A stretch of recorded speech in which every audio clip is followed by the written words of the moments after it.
We're starting. Okay, hold on, we're starting. Hey guys, welcome to this late edition of TFL Today. And with me is a special guest because we're here in San Diego, and this is Ken Seward. Seward, I was close. I was so close. Ken Seward, like Hayward, and he is, well, you've been with Mazda Design for 20 years, is that right? I have. I've been with Mazda over almost 25 years. Senior manager of design at Mazda. So he's the guy who's in charge of the look, or partially of the look of the new Mazda design. And we're here with the 2017 CX-5. Beautiful lines. I love the color. Why don't we start with the front and kind of walk us through the design of this vehicle. So yeah, new CX-5 is all about Kodo design. That's our Mazda design philosophy. What we feel with Mazda is that every vehicle can be done with a soul. It's not just sheet metal. It's not just something that gets you from point A to point B, but something that actually has a soul to it. So with the CX-5, we wanted to take a little bit upscale, a little bit more mature, a little more sophisticated, and I think we hit the target right on because the car is beautiful. It's got a lot of positive stance to it. It looks good. It looks expensive. The color is amazing, and the overall attention to detail is something way beyond what you get in this segment of car. So I was in LA when you guys rolled this car out. Let me close that door, because hold on. There's a question. There's a question whether the CX-5 is a good first car for somebody who's young. Yeah. And we get people. Yeah, absolutely. I mean, it's great for if you have a young family. It's a perfect car for a young family. It seats 5 comfortably. It's got good storage in the back. So yeah, I would highly recommend it for young families looking for a car. From the standpoint of just a young guy wants the car that drives well, it's got a lot of utility. Our handle's great. You can drive it on country roads, mountain roads. It's not quite as good as an MX-5, but it's pretty close. Yeah, I was in LA when you guys rolled it out, and I noticed it was the same color, and I thought that color can't be real. There's so much depth to it. This is actually a new color. This is our evolution of Soul Red. It's called Soul Red Crystal. Yeah.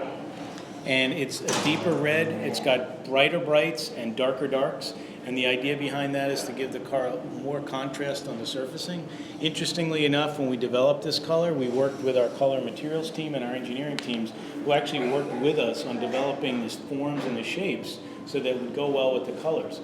I really love this, and Andre does too, this touch right here where normally there wouldn't be a space there, but you guys put a space in, and the light kind of, there's a lot going on in that little tiny area, right? Yeah, what we did is we wanted to break up the mass of the front end a little bit, and we wanted to intersect the lamps with the grille detail.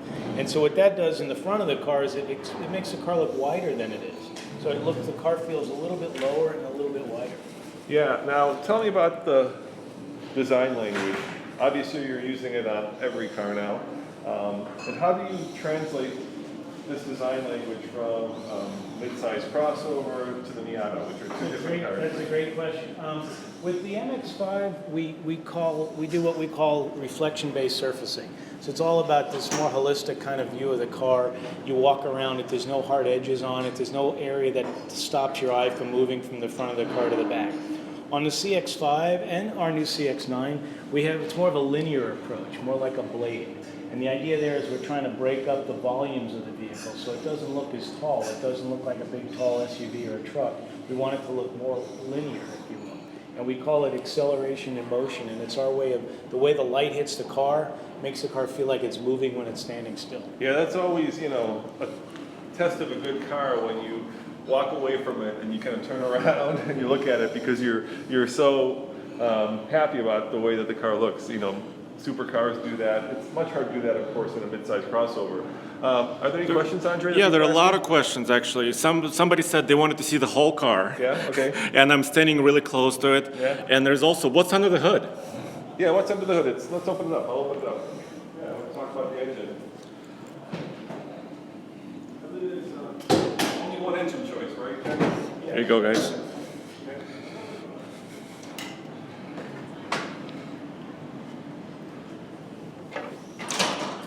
Sky Active. 2.5 liter, right? Correct. 2.5 liter. Yeah. Unlike all the other companies, for the most part, at least in this car, you guys have no turbocharger. You have a turbocharger in the CX-9. That's correct. A 4-cylinder, but That's here, correct. here you've gone with a normally aspirated. Normally aspirated, yeah. Why did you decide to go normally aspirated here versus? This essentially is very similar in a sense to what we had in the previous generation car. We changed a little bit of the design of the pistons, Yeah. and the piston rings are slightly different, revised. But essentially, it was a great motor in that car, and got a little bit better torque curve on it and a little bit more horsepower. But essentially, it's the same powertrain that was in the previous gen car. And one of the things But about, it's improved. Yeah, one of the things, I mean, Skyactiv in Mazda speak means that it's very fuel efficient, right? It's light. And you guys, everything you do seems to be very light and agile. Well, that's what Skyactiv's all about. It's not just an engine and it's not just the chassis. It's this melding of a chassis and a motor and all of this technology. So it's about lightweight, it's about chassis rigidity, it's about lightweight motors with good horsepower and especially good torque. And that's really what the Skyactiv story is all about. So there are questions about pricing. So the pricing just was announced at starting at $24,040, I believe, or $24,050. Well, I would just say as a designer, I don't have any information on how much the cars cost. I just know what we have to do to make them beautiful. That's great. Let's go back to the design. So let's talk about these headlights. They're really good looking too. You know, they're kind of projector beams, right? LED projector, yeah. And so the lights are something we're especially proud of because it has our signature look to it. When you see a Mazda coming down the road or you see it in your rearview mirror, you're starting to know what it is. It's a Mazda. A lot of the premium German brands have a real identity in their headlights. We're doing that with all of our vehicles, from a Mazda 3, Mazda 6 to CX-5 and CX-9. Should we go inside and kind of go through the inside? Yeah, that'd be great. Let's go to the inside of the car. Here, Roman. why don't you- I'll take this. All right. I mean, one of the things that I'm impressed most with Mazda is the fact that you guys have been able to create such a premium interior in your cars, right? You feel like you're sitting in a car that kind of bats above its. That's above it's average. But Yeah. yeah, for us, it's always about giving custom more than they're expecting. I think with us, we're taking it a class above. It's basically the quality of the interior, the materials, the layout of the interior is a class above. Yeah. What the other competitors are doing in this. Now, segment. let's talk. People are asking about the infotainment on the screen. Why have you decided? I know it's become kind of a thing for it to kind of be resting on top of the dashboard instead of integrated. Why did you go with that look? Most brands, it still pops up anyhow. Yeah. So it's just one more mechanical piece to have to make work. And as we talked about, we want to make the vehicle lightweight. In the new CX-5, we put a special emphasis not on just lightweight and chassis dynamics, but also quietness. The way we've approached some of the window and door seals is much more advanced than what we had done in our previous generation CX-5. The car is much quieter, there's more sound deadening, just the little attentions to detail, especially in the interior. When you get in as far as the materials go, we introduced this really high quality stitching, this perfect stitching. Most of the premium brands have stitching on their interiors. We wanted to make sure we got it in our cars, but it's also super high quality. There's no wavering, it's very straight as it moves across. Now, of course, piano black has become very popular right now, is that a style thing, or is that just because you like the look of it? Why is this kind of A little bit of both, Yeah? honestly. It is a style thing. It gives the interior a very premium look to it. But what we also do is we don't put piano black everywhere. Where your hands are going to fall, the volume knobs, the master commander, all of those things, we've matted the black out so it doesn't show fingerprints as much. Now- But the piano black highlights the interior and makes it look far more premium. Now, as a designer, I'm always curious about this button right here. So you do this, and Audi does this, where you've moved the volume button. Can't see it. Where you've moved the volume button right here for the radio from kind of the traditional radio placement down to here. Why have you done that? Well, it's twofold. One is the radio no longer is down here. Yeah. And it's all part of our Mazda Connect system. So the idea is it's probably the most used knob in the vehicle, the volume knob or the tuning knob. And so we've made it a separate knob so you're driving, you can adjust the volume easily without having to look down too much. Yeah, and I think once you're used to it, then it gets easier. Of course, you have an electronic parking brake. Is that just free up space? Yeah, that frees up space. We had it in our previous generation car in the last model year. It allows us to package the interior a little different. We've raised the center console up to give it, again, a more premium feel, a little bit more master commander, kind of in charge of the road kind of feel.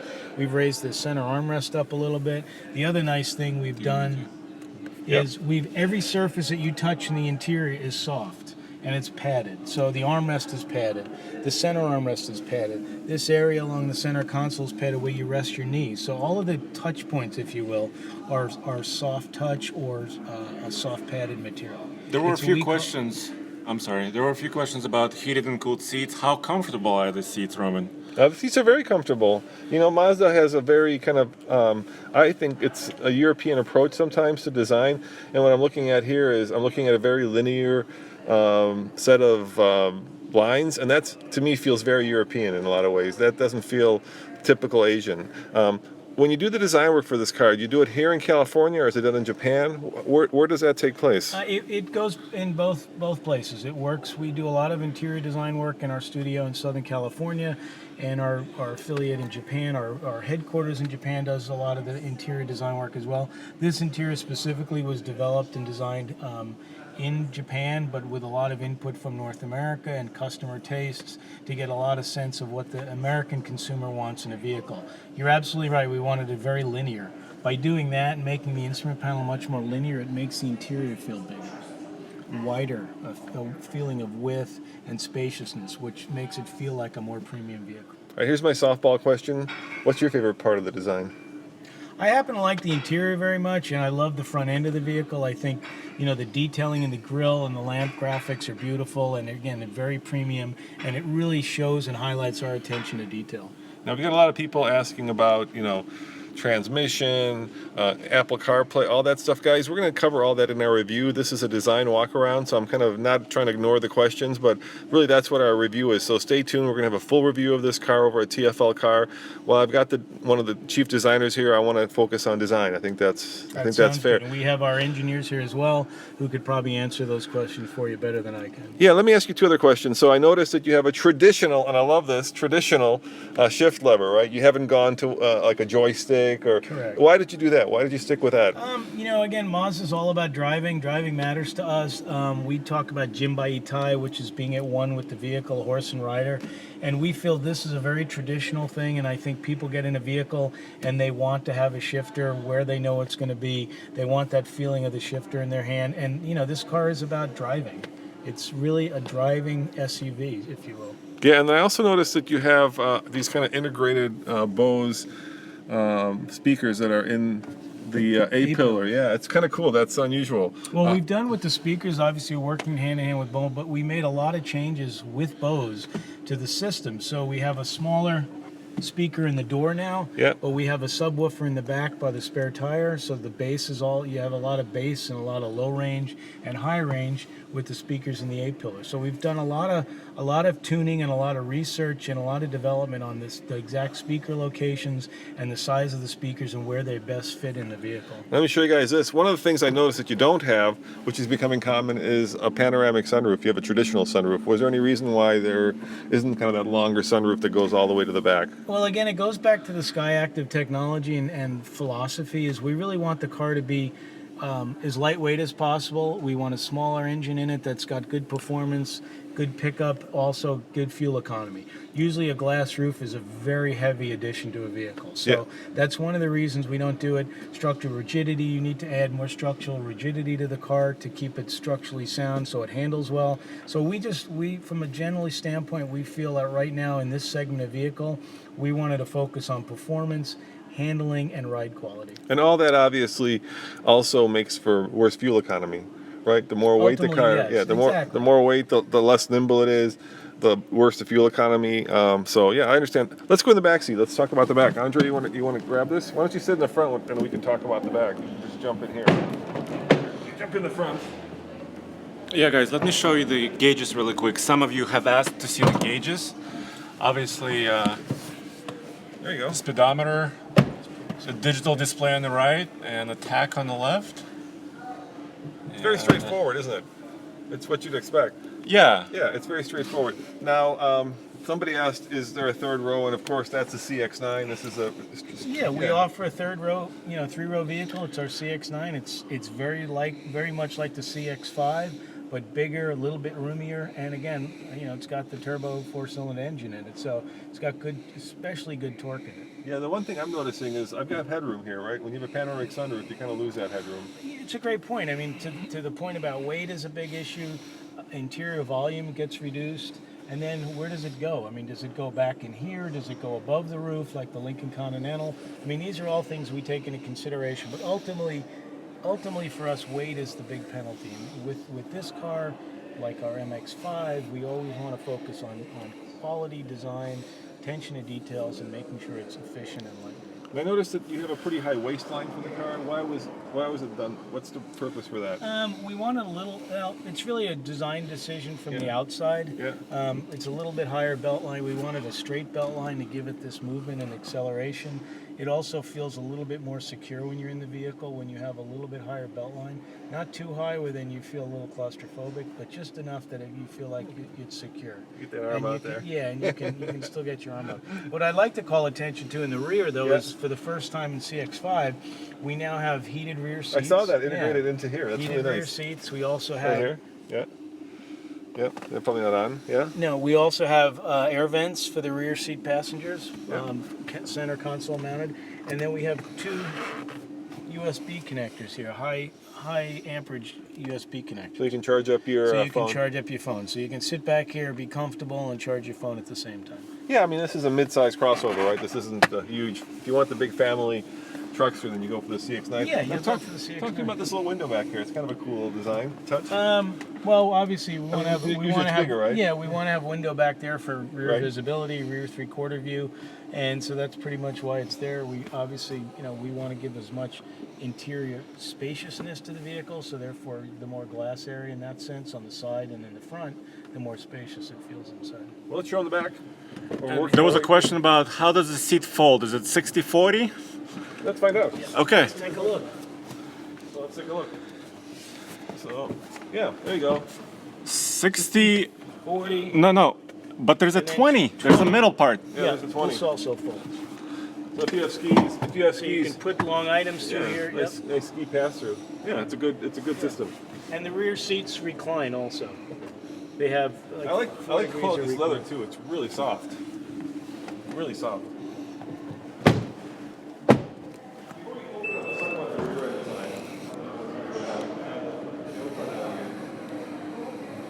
Close this door. So, guys, here's the kind of a look from the side. Right, I was just over at the the new Discovery, and they did something interesting with their tail. They made it asymmetrical. Obviously, you guys haven't gone that way, but it's a very good-looking tail. I mean, this looks like there's a little bit of Angry Birds.